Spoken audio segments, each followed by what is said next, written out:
if Jill isn't crazy? What if this guy really does have Molly? Shut your hands!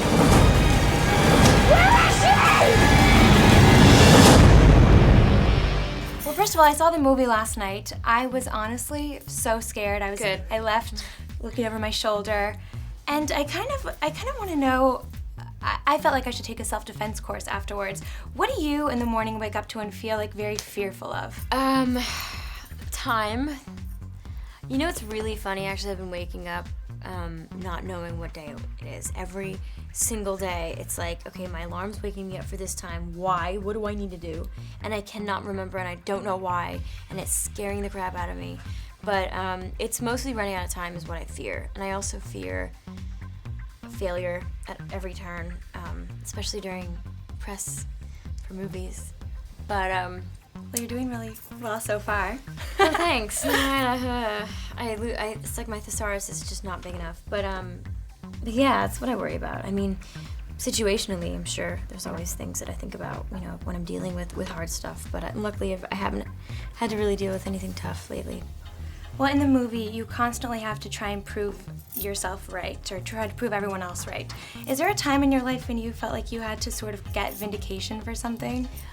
I think I just struggle with being taken seriously because I feel like there's a lot of ageists out there, and Yeah. I feel like I'm just kind of people are quick to be condescending because of my age or the way how old I look. Sometimes I look really young, sometimes I look my age. So that's something I struggle with, and you know, otherwise it's never like I'm trying to prove something that is true and people won't believe me. That's never happened, but God, that would be so frustrating if it did, because I had such a hard time with the scene in the beginning of the movie where I'm trying to tell explain to the cops that my sister is gone and there's nobody to help me, and like I have nothing, and they just don't believe me, and it's awful because you realize she's completely alone on this. Yeah, I was gonna ask you, is it more or less difficult to sort of have just yourself to work with? I mean, you don't really have a major co-star in this movie. It's a little frustrating because I have to do a lot of imagining, which is fun. I mean, I have a pretty great imagination, which can get me in trouble, but otherwise it works really well for my job, but it gets really, I don't know, it gets really frustrating when there's nobody there.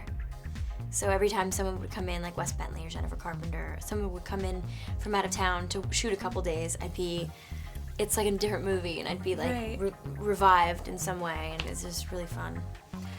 Well, we saw your film screen debut in 2004 with Mean Girls, and now fast forward 8 years later, and you, for lack of a better word, have had badass roles in the past year. I mean, Red Riding Hood, In Time, Now Gone. We're going to see you in Les Mis coming up, and obviously the Linda Lovelace biopic. What would yourself today say to yourself on the set of Mean Girls in 2004? Oh God, so many things. I'd be like, it's okay, sweetheart. You're gonna be fine. Just be yourself. Be yourself. Don't try to impress anybody. Don't work overtime to be what everybody wants you to be. Just be yourself. Be happy being yourself. And God, I just wish I could turn back time for just a minute. But because, you know, it was hard on my first movie. I was really excited, and I still have that same feeling every time I come to a new set.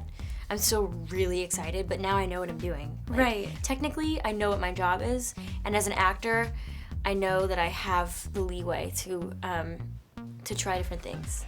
Whereas before, I was so stiff. But I had the most fun because I was like, this is amazing. I'm on a movie set with like Lindsay and Tina and Lacey, and I'm just now. Fast forward, and here you are. Yeah, no, it's nice. It's nice never to have expectations. So when I get to a place that I really like, I'm like, oh, cool, this is awesome. Didn't expect this. Dead, buried at the bottom of some hole, along with all these other girls that nobody is looking for.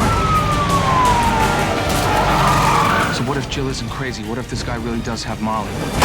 Shut your hands!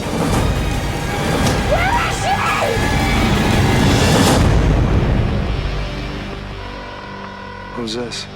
You know who I am. And I know who you